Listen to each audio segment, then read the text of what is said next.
What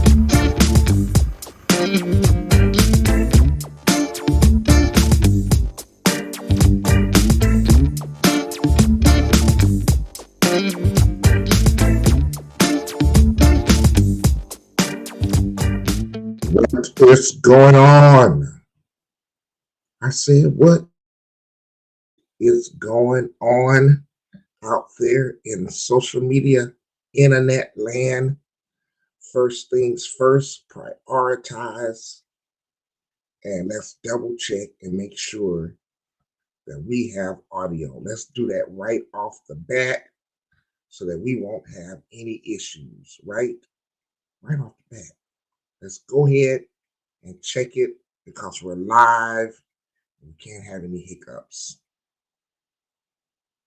So let me check. First things first, prioritize. I have audio. I'm gonna turn my volume up for me just a little bit so I won't be straining my voice. I've had some things that I've had to make sure that don't strain my voice too much. So I'm gonna turn my volume up on here so I can won't sound like I'm talking so loud. I don't want to lose my voice. Did it be hoarse, raspy? So I'm trying to monitor how much I scream and holler and yell and all of that stuff. And I think I've been doing a pretty decent job of that. And I want to continue to do that. But what's going on out there, everybody? This is James Hollingsworth, the Working People's Podcast, where everybody desires to build generational wealth and a financial legacy for their family. And the reason why you really haven't seen me do any lives recently is because of that. If my voice sounds a little hoarse and raspy, is because just I've been addressing some issues pertaining to my voice and recalibrating my vocal abilities to speak, talk, and all of the above. And so, therefore, I am going through a somewhat of a rehab process to make sure that my voice stays, smooth, soft, silky, all the above. So I'm really monitoring, just I do on my voice and everything.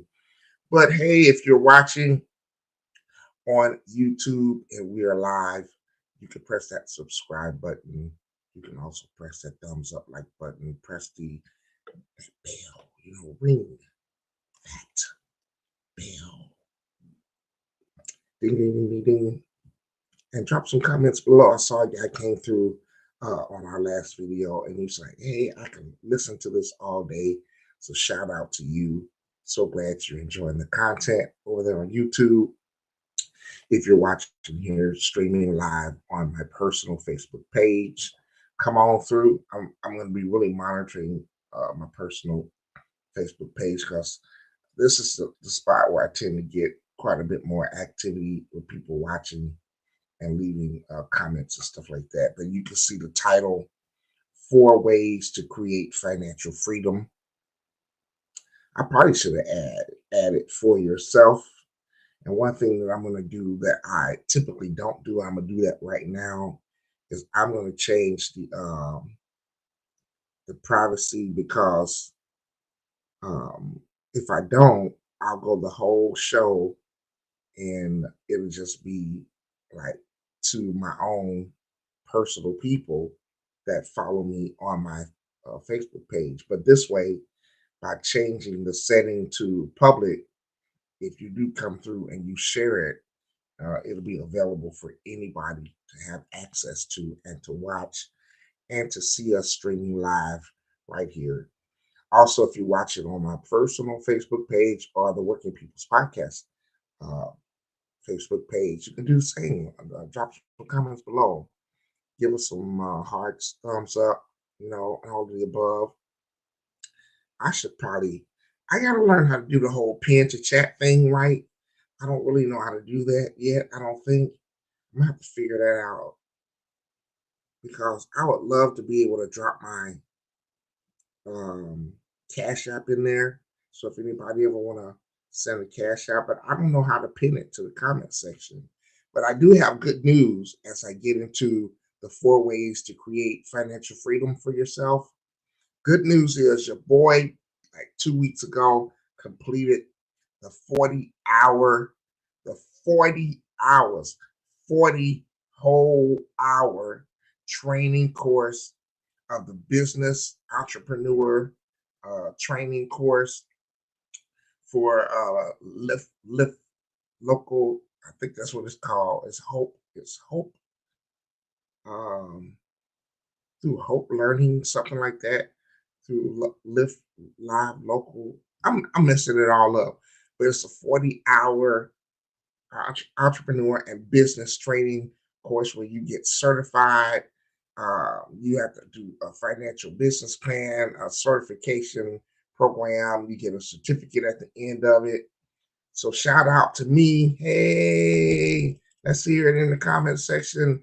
The hand claps, the little jazzy fingers for completing that training course and getting certified. Um, I think it's awesome. It was a 40-hour, and it was just so much information and content. And as some of you all know, I recently met with a bank executive as well. He was one of the people that helped me to get that course and that training, which I appreciate you for that, brother. You came through big time. A lot of information in there. You know, working up a business plan. So we got that done. Working up also like financial statements, balance sheets, just a number of things. Some of the stuff I was, somewhat familiar with, but it was just a great experience to have the opportunity to get that certification. So yeah, man, that's what's up. I appreciate that. That was good stuff. Good stuff. Good stuff. Super good stuff. So that's done. And um, so I want to get into this, right? I want to get into this because I posted something on my Facebook page, and excuse me, I got quite a bit of feedback. This is tea, not jungle juice. So I got quite a bit of feedback on James when I posted this about um, my credit utilization, also my savings percentage rate, and my debt to income ratio. And I got some people that DM me and ask me, like some questions about, wow, how do I get to that space where my budget and my finances are not getting squeezed, right? Because my debt to income ratio is a little bit cockeyed and losing its perspective on my everyday life. A cockeyed debt to income ratio. That's messed up, you know what I'm saying? And so, but I shared that my current debt to income ratio as far as installment accounts and stuff like that, because that's important, right? That just keying on those factors as far as installment loans and separating that from revolving credit and being able to analyze those two and calculate them separately, I think it's an important data analytical viewpoint or perspective to look at, right? Because it does kind of separate things and put them more in a microcosm where you can independently look at each one, separately to see how you're managing them, right? If you're managing installment loans as well as revolving credit, that you're managing them appropriately, right? By taking that viewpoint and perspective. So I kind of separated them and I looked at as far as installment loans, my debt to income ratio would fall at 12%. And that's something I've been saying quite a bit, as I've done different shows. I haven't said it in a while. But then if you look at my savings and investment percentage of as far as relates to my income, I'm at around 40%. And that's something that when you combine those two and a 1% credit utilization, a lot of people will say, well, like the guy at the bank, the executive guy, just when I was sharing with him some things, he was like, well, That's not sustainable. So I had to break out my phone and like, here, you look, you see for yourself, right? Because now the focus doesn't become how much of your credit you can use to fund your lifestyle. And the focus now doesn't become um, risking the probability that you're going to get in debt, right? And I don't believe credit is debt. It doesn't have to be, right? Now it certainly can be, and for many people right now it is. I believe the current statistics show that credit card debt is like 1.3 trillion dollars of credit card debt in America. So it certainly doesn't have to be your reality, right? So as we look at this, you can determine like, okay, um, if I'm managing things in a sufficient way, sure, somebody say, well, that's not sustainable and that's not possible to do. But then when you show them it is, and then you show them how, which in this video we're going to talk about some of the financial strategies that I use in order to create a system whereby I'm able to do that, right? And I think that's important to look at. Oh, I was working on something and I got distracted by my own thoughts. Let's see. Hold on, let me put this in the chat.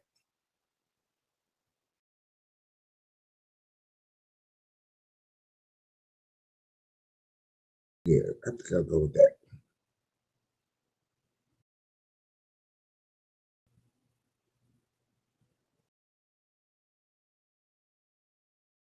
Yeah, let's put this in here.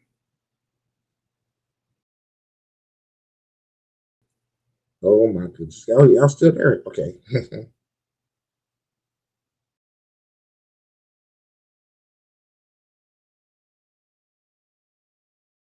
Yeah. Let me make sure. Oh, I'm not. I know I'm not a very fast typer, am I?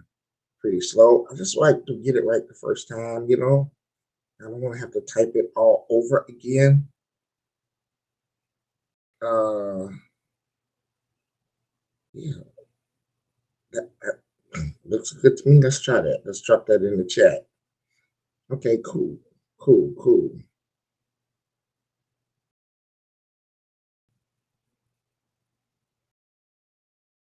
Put this in there as well.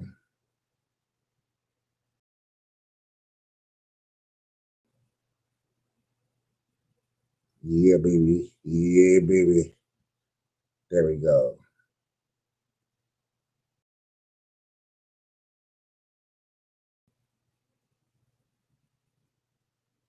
Oh yeah, I like that.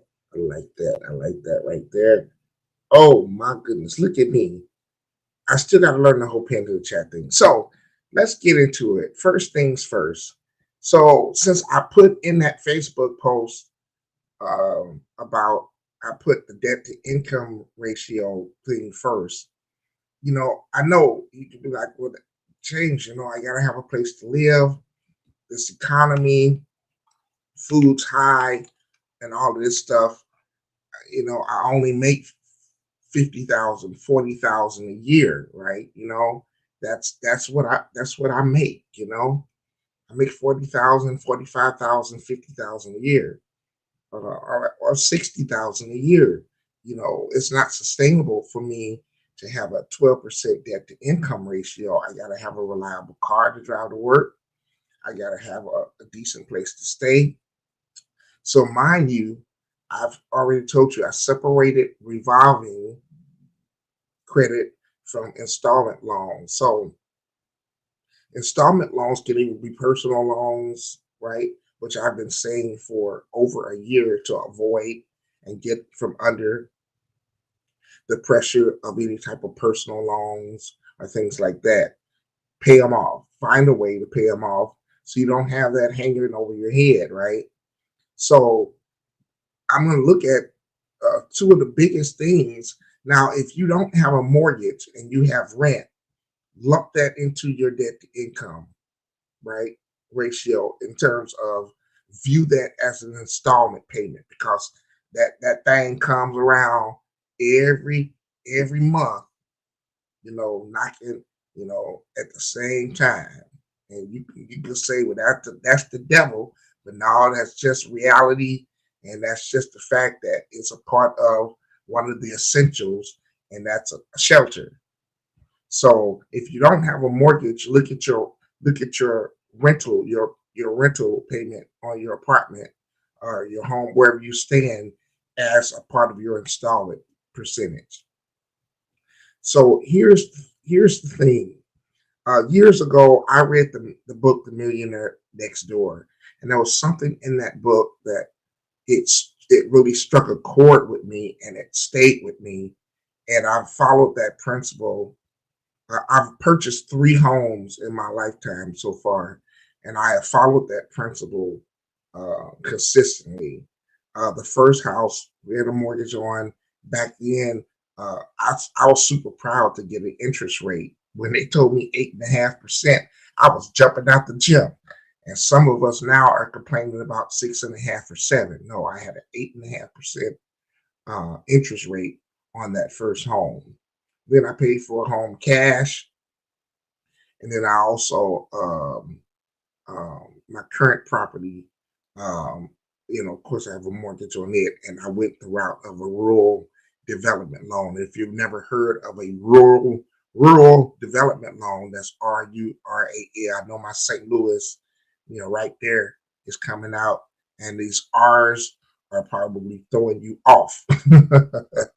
But it's a rural, and my boy Alex probably gonna make fun of me. A rural RURAL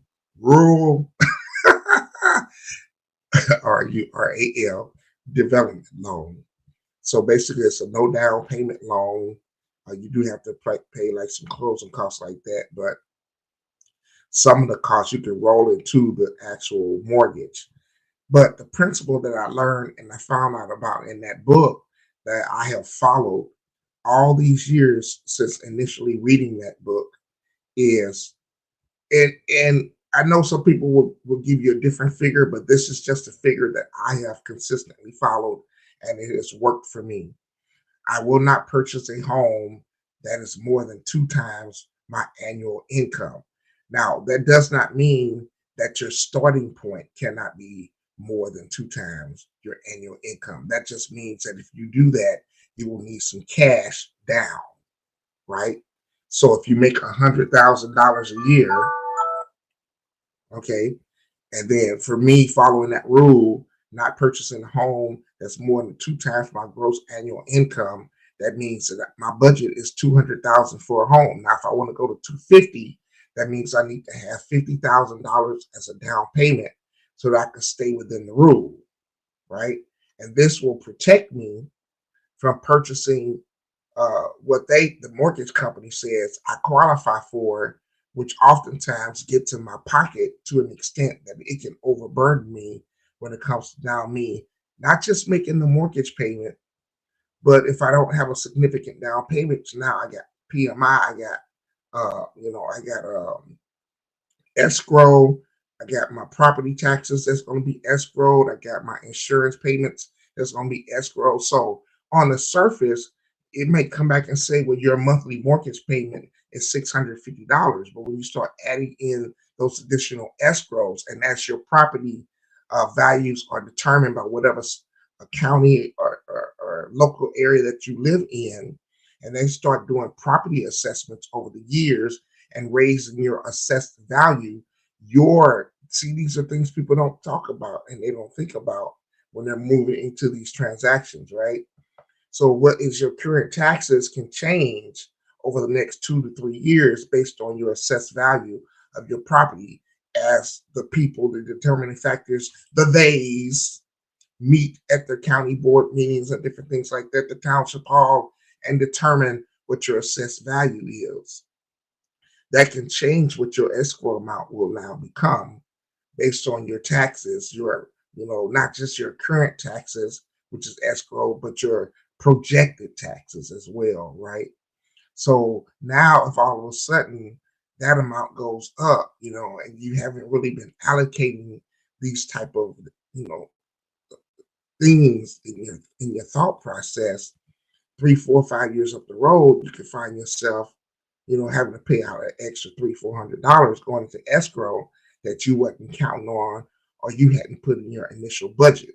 So this kind of will account for that. So if I don't if I don't exceed or go outside of that principle, now I have room in my budget for these unforeseen things that will happen, like my assessed value going up, increasing my tax liability on the home, and now thus increasing my mortgage payment because it increases my amount that needs to go into escrow that's being projected to pay off when they do the analysis and everything to determine if you had a shortage or an overage. It's going to potentially change and quite possibly increase what your monthly expenditure is on your home, right? So now you went from just thinking about, you got to think about more than just what the actual mortgage payment is itself. How much is being escrowed for your taxes? How much is being escrowed for your insurance? And the devil ain't gonna let your insurance remain even and the same over the next 30 years. Don't you even lie to yourself and tell yourself that for the next 30 years, all you're gonna be paying is what your insurance payment is right now. No, your insurance on your home that you're paying a mortgage on is going to go up.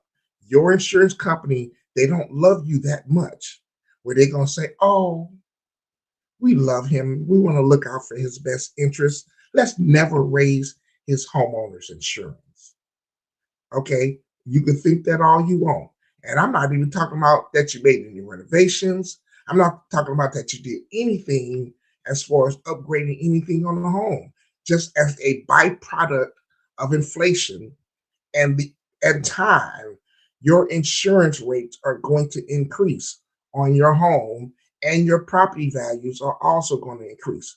So your escrow payments are going to go up. Your mortgage is going to increase, even though you think, but I got a fixed interest rate.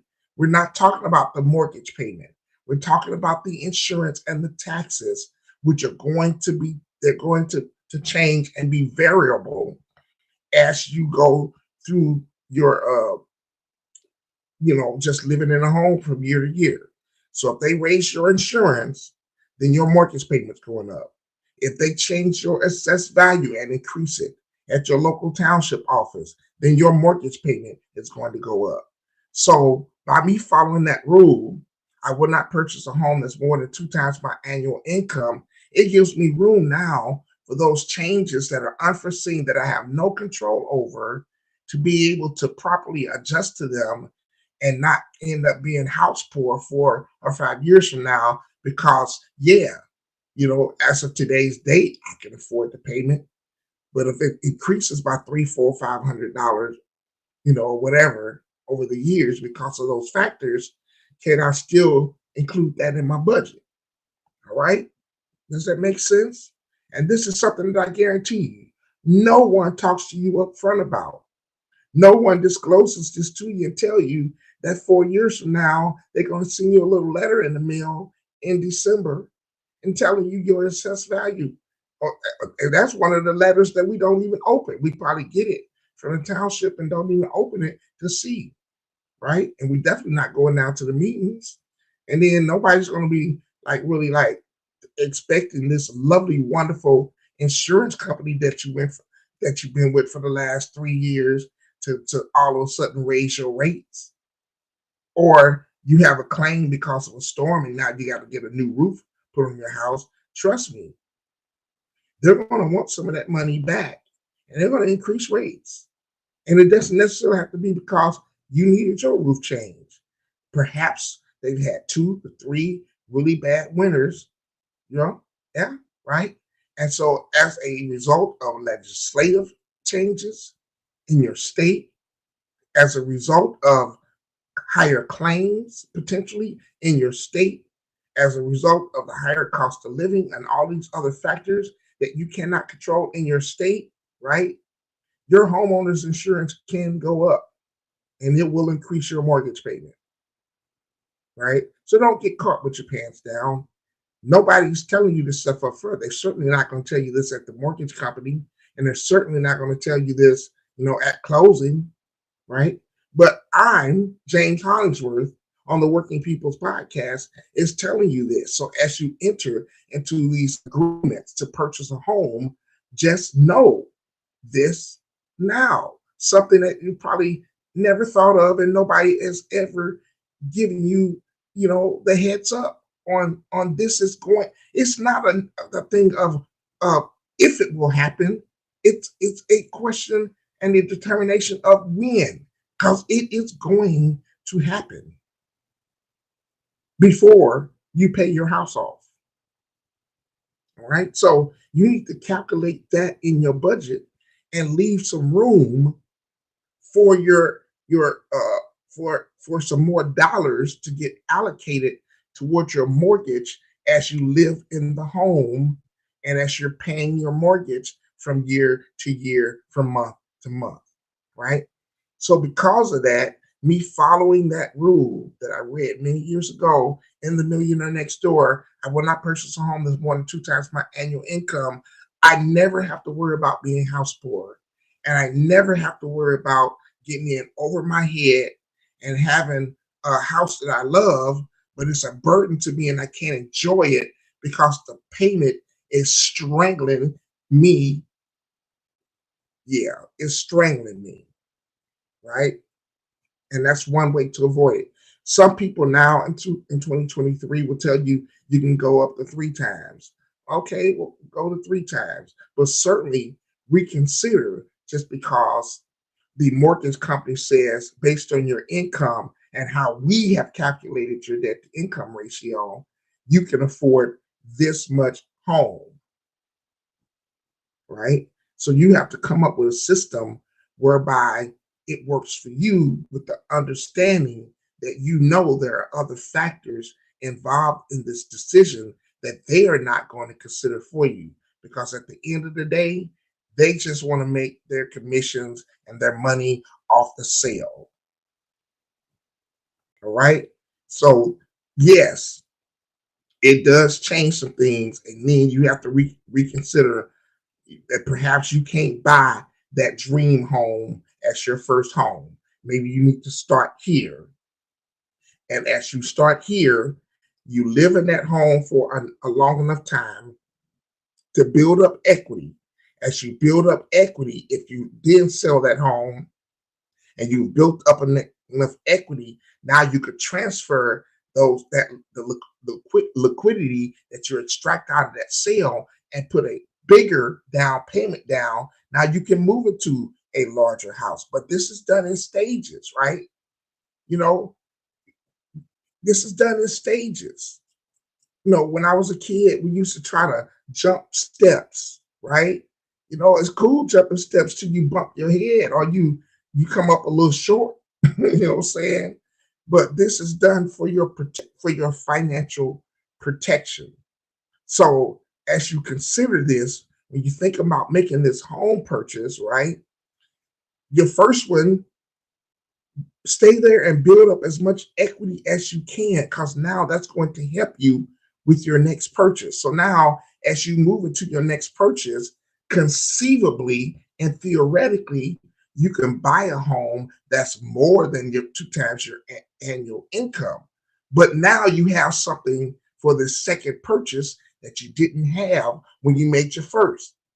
You have some equity that you built up in your first home that you can extract the liquidity out of and apply those dollars and those funds to your next purchase to bring that purchase or that amount down that you're going to finance back down to the two more than not going over more than 2 times your annual income, as the description that I gave earlier.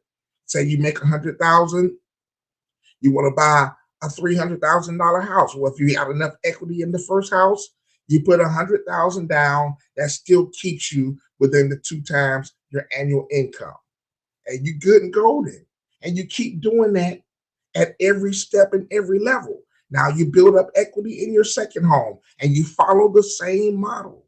And if you do that, you're protecting yourself from never ever getting house poor or causing this wonderful, beautiful, glorious experience of living in this wonderful home to be a burden to you and start choking the life out of you and causing problems between you and your spouse, or just making you just an overall grumpy person, especially when repairs got to be made, you need a new roof, your mortgage goes up because of the escrow, and all these other factors that we often don't think about because we just looking at how we gonna decorate this house and show it to our friends and let everybody know what this beautiful thing.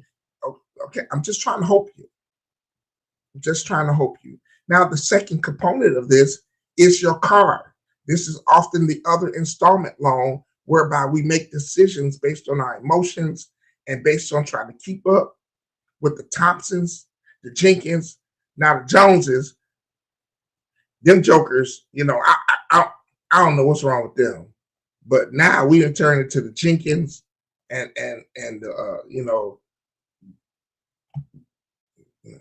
yeah, the Swanigans. We trying to keep up with everybody. The Tofus, we trying to just keep up with everybody. It ain't just the Joneses no more. We trying to keep up with everybody, right? So now the car thing is the next one that just gets us choked out. So I want to show you and introduce you to, if you've never heard of them, um, they're called the Money Guys, and they have a rule that they suggest that you follow when purchasing a car. And let me share my screen with you. I don't want to show you that one. Let me pull it up. Where's it at? Let me redo this. Let's share my screen again. My screen. So share my screen. Screen. Boom. Understand. Oh, here we go. My bad. I was doing the wrong one. Okay. There we go. All right. So here we go. So the Money Guys, if you ever want to watch the show, they have a tremendous show on YouTube and they have some great financial advice that they give.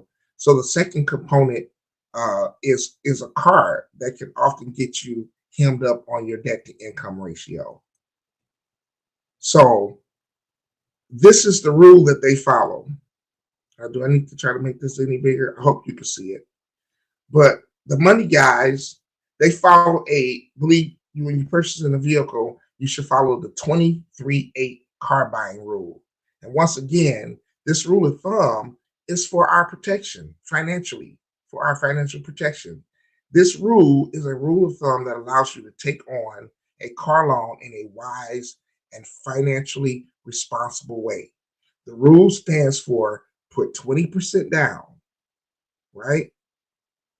Finance no longer than 3 years, and your total car payment should be no more than 8% of your gross income. And they're giving some flexibility there, right? 8% of your gross income. Now, here's the thing when it comes to buying a car, any big ticket item, do you really know if you can afford it or not? You think you can, based on what the payment that they tell you at the car dealership. Oh, I can afford that.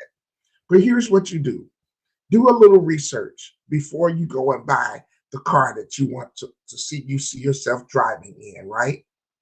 Let me come back on so you can see my full face. This is what you do. This is how you protect yourself. You're going to enter into a 5, 6, 7 year agreement, right? To get into this vehicle in order to make that payment affordable for you, right? Because most of us are not looking at the interest rate. We just looking, can I make that monthly payment? And a lot of times it's not like most of us pick up a pen and a piece of paper and really calculate if we can afford it or not. But I'm gonna give you a surefire way to know if you truly can afford the payment on that. And this even goes for when you pull out your credit card. right? Can you truly afford that car? This is what you do. A year before, come on, exercise at least a modest amount of discipline, right? Can you be just a little disciplined? A year before you decide to purchase this car, do your research and find out about how much the payments will be. You can get close. You can really, really get close. Now, what you start doing is start paying that to yourself. I want you to feel the sting of making that payment. I want you to buy it before you buy it. You know how y'all do with sex. You know how you do with sex, right? You just met this person. You barely know them. You know their name. You know a few things about them, but you got the whole thing. We say it all the time. I read, people talking about, well, I gotta try it.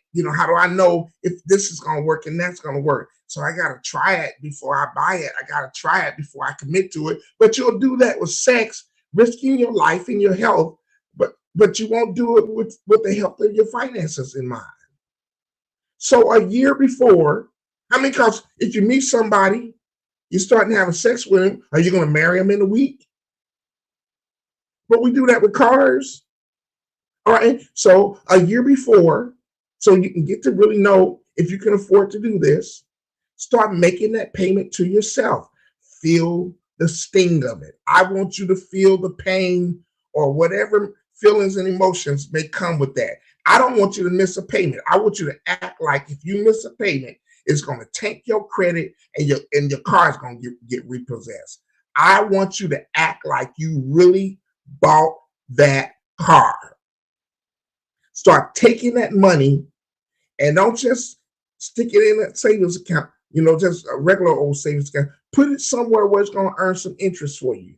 Take that payment and pay it to yourself diligently before. Don't go in default and then talking about I'll make it up next month. No, act like it's a real amortized car loan payment where you got to pay this joker before the 15th of every month or whatever the date is. And you pay that to yourself, stick it in a savings account, right? A high yield savings account, a brokerage account, somewhere that's earning some interest, and you do that for a year. Now, not only if you really see that you can't afford this payment, now not only do you have a down payment, some emergency funds, a little bit of a cushion because they may not even want or need that could help you with your 20% down. Are you feeling me? Does this even sound logical to you, right? Is this good advice? Or do you think I'm crazy and I'm out of my mind? But you wanted to know how I can maintain a 12% uh debt to income ratio on my installment loans with my mortgage and my vehicle, right? So now not only did you help yourself by putting some money away with the 20% down payment, but you truly did, buy it before you bought it, and you felt the sting of making that payment. So one or two things is going to happen. You're going to determine, yes, I truly can't afford this, or you're going to determine, I don't want to do this. I can't afford to do this. Now you say that's not practical to do. Well, tell me what is more practical. To be stressed out, kicking the cat, cussing out your kids, yelling and screaming at each other in your marriage, just a total breakdown of your relationship, all because you're just making financial decisions off the top of your dome, haphazardly. This is your financial health we're talking about, right? Now, if you want to play with it, like I use the analogy how we do sexually, I guess cool, do what you do, boo. But when you come up with financial herpes, don't be putting no post on Facebook talking about he tricked me. The car dealer tricked me. They put this stuff in the contract. No, they didn't. You couldn't control yourself. You had to have it now. So you went out and you got financial herpes, financial whatever the other diseases. You can't blame nobody but yourself because you was in haste, heat, and you couldn't wait. And you refused to go ahead and buy it, just like you do with that, before you bought it, to feel the sting to see if you truly could afford it. And here's the rule right here with the money guys. They're telling you if you follow this, you can help financially protect yourself. Put 20% down, finance it no longer than 3 years, and your total car payment should be no more than 8% of your gross income. You do that, and you can financially protect yourself. Do those two things with the mortgages and with the homes, and you'll never have to worry about being stressed out about your debt to income ratio when these unforeseen circumstances and things come up. And they're coming, folks. They are coming. We already know that. We're feeling the sting of it right now, right? And you never have to worry about getting to a situation where when these adjustments need to be made on the fly in terms of your budget, you won't be stressed out and wondering when they go and hide in your car, and all the other stuff that we go through. Good deal. So let's get to the second part. Then it's like this leads us to now you can create for yourself a higher percentage of your discretion, or create some discretionary funds and a higher percentage of your income that you now truly can save and you can invest, right? So let's get this analogy. I like this analogy.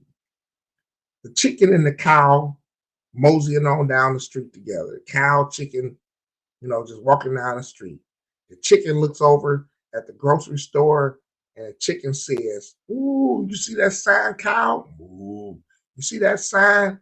They're looking for donations. They're looking for donations. Why don't we go over there and make a donation to the grocery store?"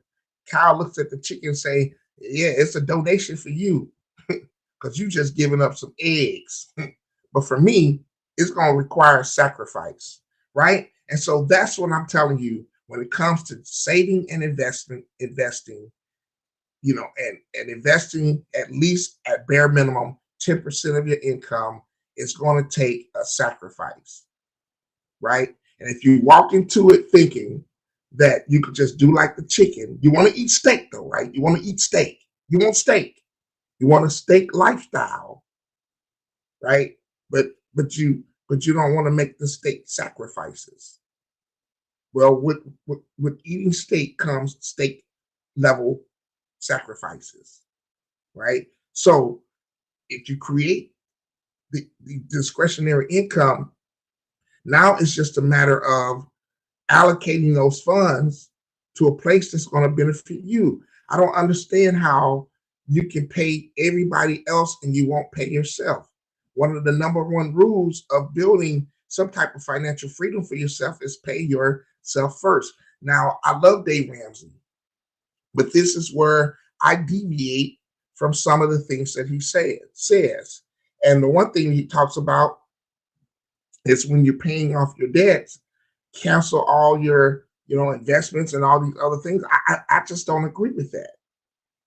I don't agree with that because I'm like, wait a minute. You're paying everybody else and you're making a sacrifice to do that. Then you need to make a sacrifice and pay yourself too, and at least 10%. Make yourself a bill. Become a bill in your budget. And if everybody else is going to get paid, you need to be getting paid too. 10% bare minimum is where you start at. And just tough it out. Tough it out. When you're making these bill payments to try to get caught up and get out of debt, consider yourself a debt and start paying yourself 10%. And as you're paying everybody else too and complaining about it, complain about paying yourself. Put you on the list of somebody to complain about because you're the one that got yourself in this mess, and keep paying yourself 10%. Somebody ain't gonna like to hear that. And then once you get out of this mess, as long as you're following the number one and you make some good decisions with that, with your installment stuff, it'll make the other part a lot easier, right? When it comes to being able to have some funds that you can save and invest, right? You go to the gym so you can get yourself bulked up, but then your emergency savings and your bank account looking anorexic, like it's got an eating disorder, looking all frail and feeble, right? Well, you want to get jacked up and be healthy, right, physically. Well, then let's do the same thing with our financial habits. Let's get bulked and jacked up, juiced up, right, in the same way, and get our funds up. As we get discretionary income, let's allocate some of those dollars to ourselves. Everybody else is getting paid, and you all have heard me talk about the principle that I follow, right? I absolutely refuse to make a payment and pay anybody more interest than I'm paying to myself. Number two, I also absolutely refuse to be making a monthly payment to anybody that exceeds what I am making as a monthly payment to myself. Now, you're not going to get there overnight, right? But if you make that a goal, every day you'll start thinking about the decisions that you make with that concept and that context in mind. And it'll start reshaping as you go out and spend your money, whatever and however you're spending it, it'll start reshaping the context and how you make your decisions on what you're buying. Especially when you say to yourself, wait a minute, if I make this purchase and I do it on credit, is this payment and the interest rate on this payment going to be exceeding an interest rate on a financial investment that I'm earning for myself? And if the answer is yes, then you need to make a hard, cold no, I'm not buying it until I reallocate some things and where I'm earning more interest on something for myself than I'll be paying on that. And then you need to look at the second component and part of it to say, wait a minute, if I buy this and I make this purchase, is the monthly payment on this going to exceed an amount of money that I am taking and allocating to paying myself? And if the answer is yes, you need to reconsider. Yeah, you can still buy something, but you need to buy something cheaper. And you're not going to get there overnight, right? It's a process. But if as you start letting these types of concepts and ideals guide your financial purchases and decisions, eventually you'll get to the point where, as you once was upside down, everything will start doing like this and shifting, and eventually you will find yourself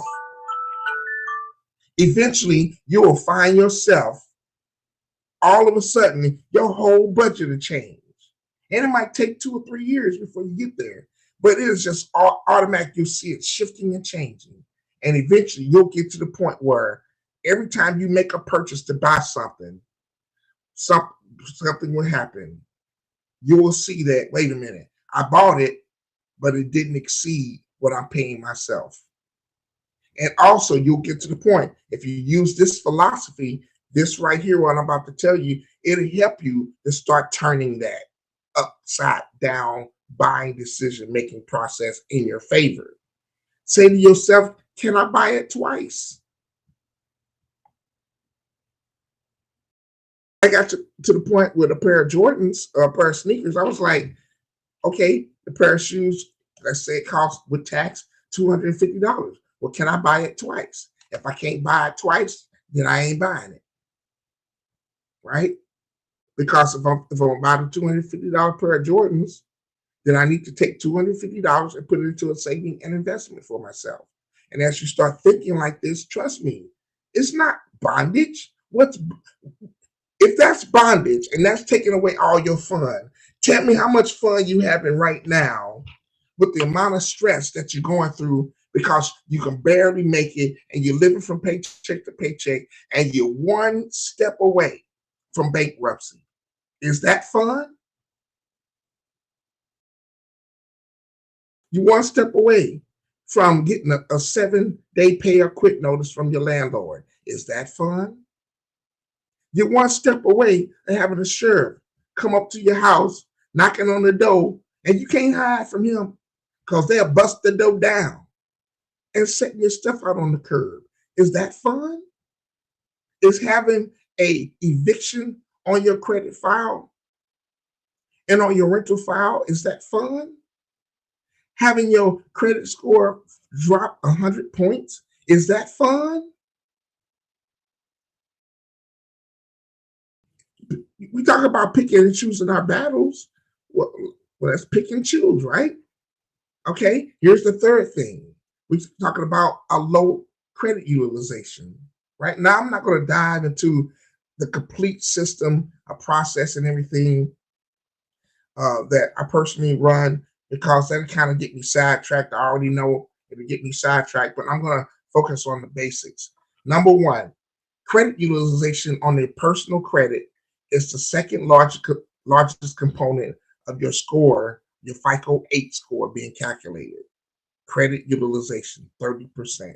So also, you don't want to be using more than 30% of your current credit utilization of your available credit because that will lower your score substantially, right? And you'll be wondering, why is my score bogged down?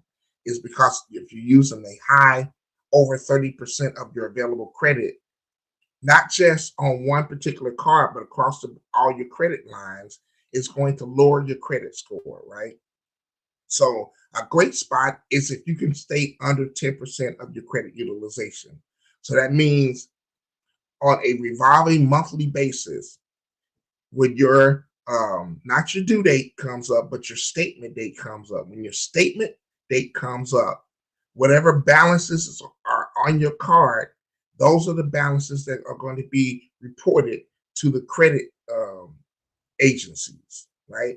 And that's going to be the number that they use to reflect what your credit utilization ratio is.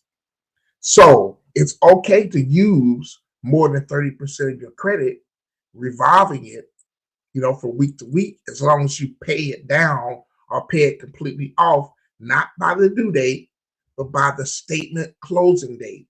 That way, when it gets reported to the credit agencies, you're getting reported as a lower amount due or zero amount due. Does that make sense? Of course it makes sense, right? So now, as you look at a new way of making your payments on your credit cards, your revolving accounts, stop going by the due date when it's due. Start going by the statement closing date, number one. Number two, there's no rule to say you have to wait and pay your bill once a month. You can pay your bill daily. You could pay that bill weekly, or you could pay it as the payments post. That way, as the payment post, you pay it, you're using your credit card just like you would use your debit card. Now you never have to worry about paying high interest or interest on a credit card, and you never have to worry about rolling over a balance. Because first of all, you're not going to put anything on that credit card that you don't already have the money to pay it anyway. You got to start seeing your credit card as a method of payment. Cash is a method of payment. Your debit card is a method of payment. So therefore, a credit card is a method of payment. If you're going to have to get gas anyway, if you're going to have to buy groceries anyway, if you're going to have to spend that money anyway, because you was going to need to use the cash or your debit card to do it, and you was going to buy it anyway, then I make sure that I have rewards cards and different things, benefits on my credit cards, where I just put it on the card. As soon as it posts, I was going to buy it anyway, so I just pay it right off. I don't start doing girl math and think that all of a sudden, just because my bank account still says this amount, because I put it on my credit card and I'm going to pay it later, the devil is a lie. I'm going to pay it later, but because you bought it, right, you still owe the money for it, right? So you bought it, and just because the money's still in your account doesn't mean that all of a sudden you got free money. I'm going to pay it later, and therefore you take your free money and you go out and do something else with it, right? And now you just spent the money that you was going to spend on the item, and you just blew the whole thing up. You literally shot yourself in your pinky toe, right? So your cash, your debit card, and your credit cards are simultaneously all the same thing. They're methods of payment. You're just using a different method of payment, and you're going to use, if you use a credit card, see your credit card like you would use a debit card. If you don't already have the money, don't use it. Just don't buy it because you don't already have the money. But if you already have the money, you can use your credit card. Boom, swipe, day two, whenever, as soon as that payment posts, transfer the money and pay it right off. You never have to worry about paying interest. You never have to worry about rolling over a balance, and you never have to worry about being in debt. And you always do it that way. You always keep your credit utilization low. You never run your credit utilization up over 30%. And if you do, you're paying it right back down because you had the money, you bought it anyway. So if it's $1,000 TV, you already got the money to pay anyway. Swipe the credit card. As soon as the payment posts, transfer the money from your checking account or savings account, whatever account, pay it right off. It doesn't matter if you only had a $1,500 credit limit and you went over the 30% because you paid it right off because you're using your credit card just like a debit card. And if you don't have that level of discipline to do that, God help us all. So that way you always keep a low credit utilization rate. Always. You never, the old way that they taught us, I don't know why they told us this about credit, you it was like this thing, like mindset we had, like you put things on a credit card that you can't afford to buy and just make payments on it. Who told us that? Why would we think like that? That's absurd to continue that way of thinking. See your credit card as a method of payment and see your credit card being equal to your debit card. It's just another step in the process of paying for something that you was going to buy anyway, and you pay it right off. And if you do that all the time without fail, you'll never have to worry about getting a credit card debt. Never, ever, never, ever, ever, never, ever. I hope I'm, I hope I'm hoping you. I hope I'm hoping you. The fourth thing and final thing in this four ways to get to a place where we can truly have financial freedom. Now, financial freedom, okay, I know a lot of times we look at that as having wealth and having a certain amount of money. I like to look at financial freedom as just being able to live without the stress of being in debt, being able to live without the stress of being choked out by your own decisions because you made decisions that were so bad, and you can't blame nobody for that, right? Right? This is where accountability comes in. But the fourth thing is discretionary income. It kind of goes with the whole thing with the savings and investment component, right? So if you're living with these rules in mind that we've discussed, the 23-8 rule, never buying a house more than 2 times your annual income, keeping your debt to income ratio low for those to cover those unforeseen decisions outside of your control, right? For rising costs on things that you absolutely essentially need in your life to live. And then you create for yourself some discretionary income, right? How can you continue to do that or do that for yourself where you have some money left over as a cushion, where you got to trim the fat? Some of us need to learn, some of you, whoever, however you want to look at it, need to learn how to do your own hair.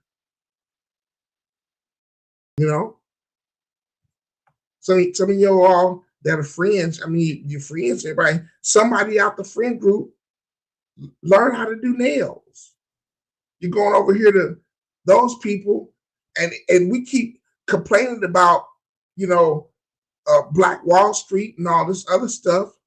Our sisters, they learning how to sell and bundle hair and do lashes and all. Let's start keeping some of our money in our own communities. You got 30 girls in your friend group, right? 30 girls in your friend group. And don't none of y'all know how to do your own nails? All y'all in line at the, don't none of y'all know how to do toes? That's all I'm saying, right? You pay them, why don't you pay each other? Circulate our dollars in our own community, right? Right? Or trim the fat. Gotta trim the fat somewhere. Do you really need? Are you watching all those channels on your cable? Right? Do you really gotta have the latest and greatest, newest cell phone? Look at your cell phone bill.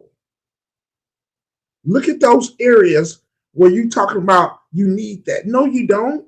You can still get it at an affordable price, but because it's not going to make you as cool and relevant in your friend group, in your circle group, you make your decisions based on Keisha and Laquita and Boom Quasha and Rayshawn and Agrippa, and Pookie.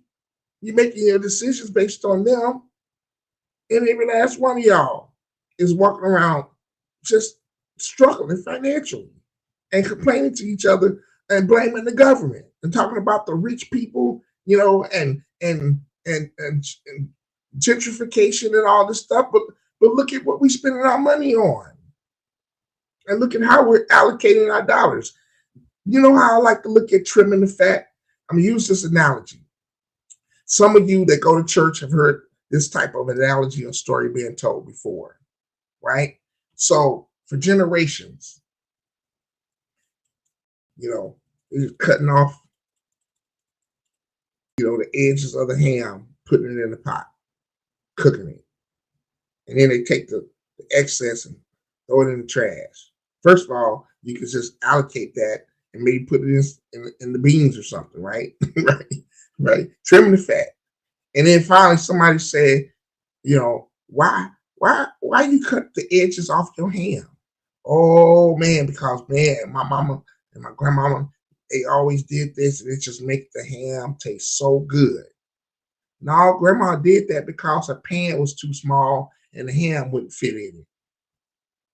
So some of us, our taste is bigger than the pan we have, right?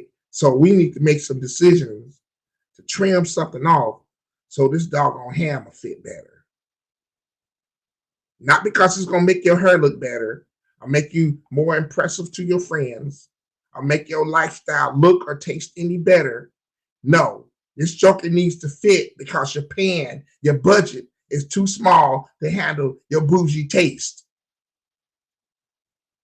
So you got to trim the fat. You got to start cutting the edges off the ham. You got to make some hard, cold decisions. And it's okay. We all grown up in here, right? We all grown. Do you, boo? You don't have to take any suggestions or any advice that I've given today. You can keep doing you at the expense of costing you your sanity, your mental health. And when you start getting stressed out, you may not know this, but stress starts wearing on your physical body over time. Now your blood pressure is going up. You're having all these anxiety, all this stuff is going on with us, right? Because we are creating stressful environments for ourselves that we don't have to because of the decisions that we're making. When we got a pan that's 12 inches, but we got a ham that's 16 inches, and we try to stuff this joker in this pan just because, and make something fit that's not going to fit. You got to make some hard, cold decisions on what's more important. Impressing the neighbors by how how big your ham is, or doing what you got to do to make this thing fit your lifestyle so that you're not swimming in the ocean and drowning under your own bad habits and decisions. Personally, I think we all have the capacity. I think we all have the ability to obtain financial freedom and began teaching our children this and building some wealth and getting a nice financial cushion set aside, some emergency funds for yourself. So when, old folks used to call it a rainy day fund. So when things come up, we're not stressed out. If you have an unforeseen sickness or something happens, they go on strike at the plant. When these things happen that are outside of our control, that we've made certain decisions leading up to that, small decisions over time, small decisions, a lot of little decisions over time, a lot of itty bitty little, minute, what seems to be insignificant decisions that you keep making consistently over time. Those little bitty small incremental decisions over time can handle and address a big issue that comes up potentially later, that can keep you and protect you from drowning. Just because you constantly, consistently made a bunch of small, what seems like insignificant decisions, you delayed gratification on a few things, you just altered your budget, you reallocated some dollars from this to that, right? Rather than paying this over there to this, you just made some adjustments and start taking those same dollars and putting it over here into something that was going to be more financially beneficial for yourself. And I guarantee you, if you do that, your debt to income ratio will come down and your net worth will go up. Your credit utilization and the amount and your debt and all of that will start coming down, and your net worth will start going up, right? Your credit and your debt, all of that stuff, that'll start coming down, and your ability to save and invest will start going up. Now it won't be a burden for you to pay yourself first. You'll go from 10% where you started, and you'll pat yourself on the back, and you'll be proud. Now when you and your wife sit down to make some decisions together, you ain't yelling and screaming at each other, because you like saying, you know what, let's celebrate the things and the victories that we've had in our finances. Let's change our, 10% that we've been saving. Let's make it 20% now. And all of a sudden you'll see the tide turning. And it'll go like this. And the next thing you do, you're not underwater, you're just floating on it, riding with the tide. I hope this helped you. But I gotta go. I didn't see if there was any comments in the comment section. Let me see. So I hope this helped you all. I really do. I hope this helped you. I hope you got something beneficial out of this video. 4 things that we can do, practical things within all of our control. These things are totally 100%, 1000% in our control. They are controllable and practical things that we can do. Yes. And so once again, I forgot to say, we're streaming live to the Second Friendship Missionary Baptist Church Facebook page. Come on, give it up for Reverend Dr. Bishop Rodney Williams and the ship, Second Friendship Missionary Baptist Church, where they allow us to stream live and have these financial conversations to the church's Facebook page to help the members, help us all to level up and make better decisions. But shout out to my brother, my friend. We go way back. Rodney Williams, Second Friendship Missionary Baptist Church, and the ship. Thank you all for letting us stream live to your page. If you're over there, I'll swing through to see if you guys left any comments. Drop some comments below over there on the Second Friendship page, and if you have any questions or anything like that, press that thumbs up, heart button, thumbs up, like button, heart button. Just press them all. Press all the buttons. Let's get this algorithm going on my personal page. Give me some likes, give me some hearts, comments below. Hey, trust me, the more you interact on the page by just pressing the like button, it literally causes the Facebook algorithm to start suggesting this video outside of our local framework of people that we know, and start putting it in and suggesting it and putting it in front of people to help them, as well as this information hopefully is helping you. We're just here to help you, helping other people excel. And on YouTube, if you're watching on YouTube, drop some comments over there. I'll come swing through, ring that notification bell after you press the subscribe button, so you can be able to get notified as we upload new videos, new content.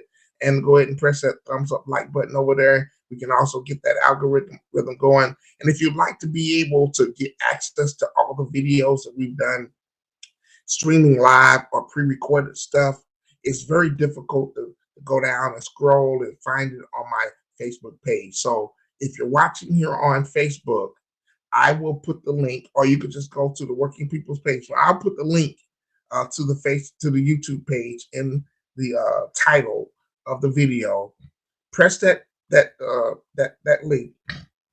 Excuse me. Go over to YouTube and subscribe to the YouTube channel, because everything over there is cataloged way better. That platform is made for that. And you can go back and watch some of the videos, especially the one on the gift that keeps on giving. You got to go back and watch that. I may do a remake on that video, but it's a great way to support the channel as well by going over to YouTube, subscribing to the YouTube channel. That way you can go and better access all the other videos that we've made if there's something that you want to go back and listen to or watch again. But thanks for watching. I'm sorry my voice is not going to allow me to do my typical I gotta go thing, right?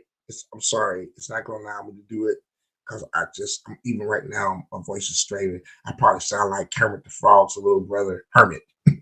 Hermit the Frog. Or Hermit the Billy Goat.